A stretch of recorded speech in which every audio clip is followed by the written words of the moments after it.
주 여호와께서 이와 같이 이르시되 이것이 곧 예루살렘이라 내가 그를 이방인 가운데 두어 나라들이 둘러있게 하였거늘 그가 내 규례를 거슬러서 이방인보다 악을 더 행하며 내 율례도 그리함이 그를 둘러있는 나라들보다 더하니 이는 그들이 내 규례를 버리고 내 율례를 행하지 아니하였음이니라.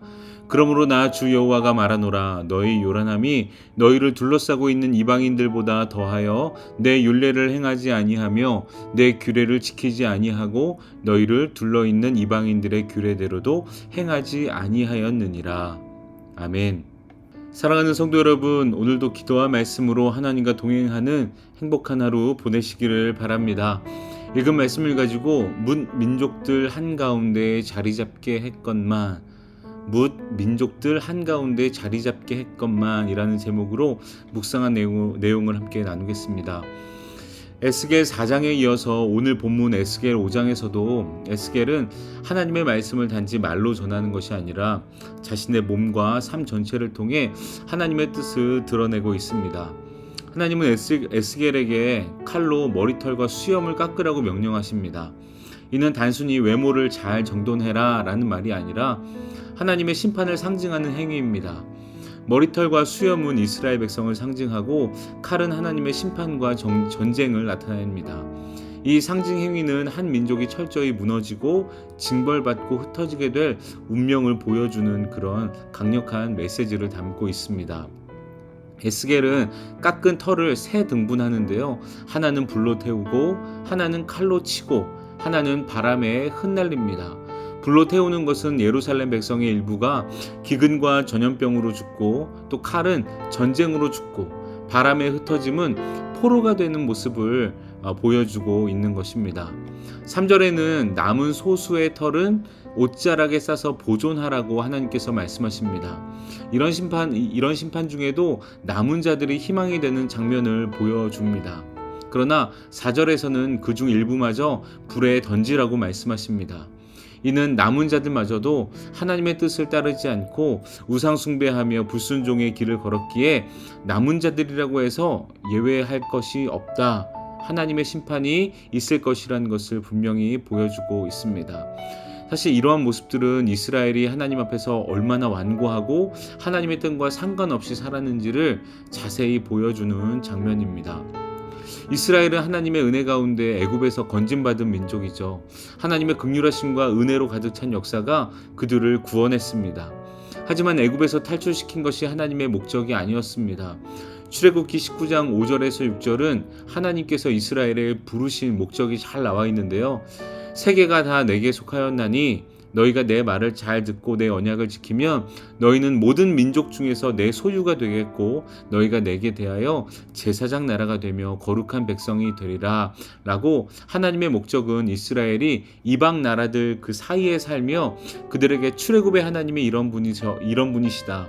온 땅의 주인이신 하나님이 이런 분이야 라고 선포하며 하나님과 그들을 이어가는 제사장 나라로 사는 것이 바로 하나님의 목적이었습니다. 그리고 그 목적대로 사는 방법은 거룩한 백성, 하나님의 소유, 그러니까 이방 나라들과는 다른 가치로 살아가는 것, 하나님 말씀에 순종하며 살아가는 것이 바로 이스라엘이 살아가야 할 그런 모습이었습니다. 본문 5절에서 하나님은 이 목적을 다시 말씀하십니다. 공동 번역입니다.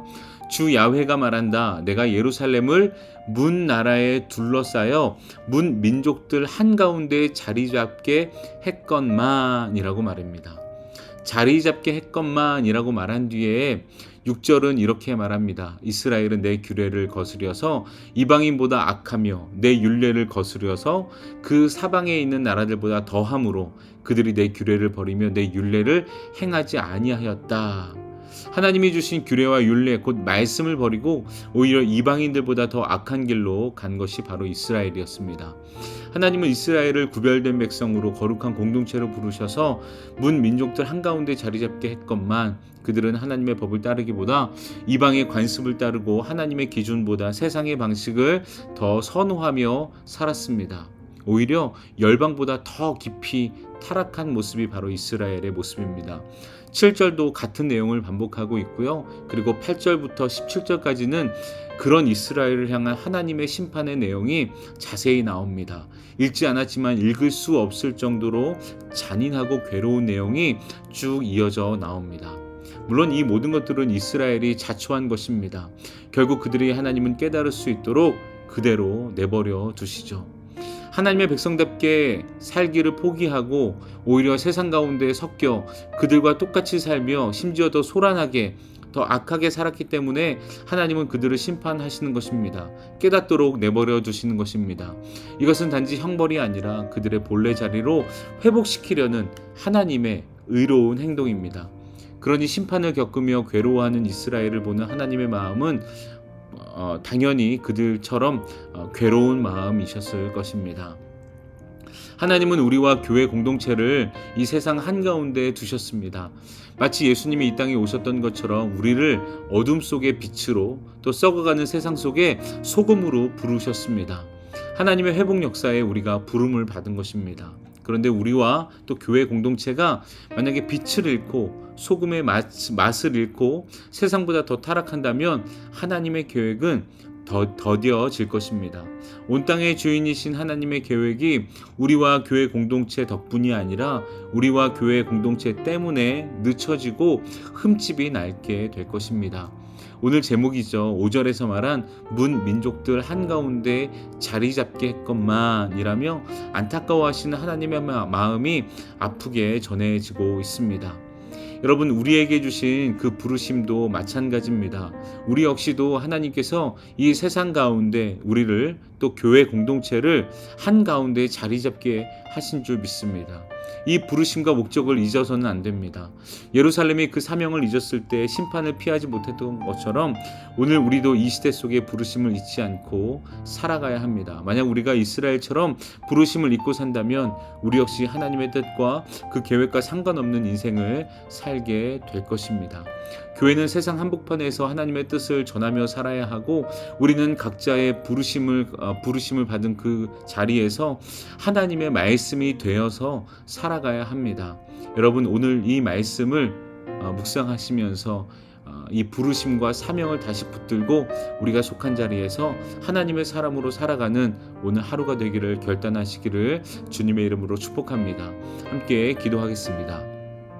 은혜로우신 하나님, 오늘 말씀을 보며 안타까워하시는 하나님의 마음을 보게 됩니다. 하나님께서 뭇 백성 사이에 이스라엘을 두신 목적이 분명히 있었는데 이스라엘이 그것을 등지고 그것과 반대되는 삶을 살았습니다. 그래서 결국 하나님의 심판을 피할 수 없었습니다. 하나님, 우리도 우리를 부르신 하나님의 목적, 하나님의 뜻과 계획을 다시 한번 돌아보게 하여 주옵소서. 그래서 오늘 우리가 서 있는 이 자리, 부르신 그곳 만나는 사람들에게 하나님의 마음, 하나님의 뜻을 하나님의 뜻대로 살아가는 것이 어떠한 삶임을 잘 보여주는 우리의 삶이 될 수 있도록 인도하여 주옵소서. 감사하며 예수님의 이름으로 기도합니다. 아멘. 여러분, 말씀을 가지고 결단하며 기도하시고 또 이어지는 공동 기도 제목으로 함께 기도하겠습니다. 함께 기도하겠습니다.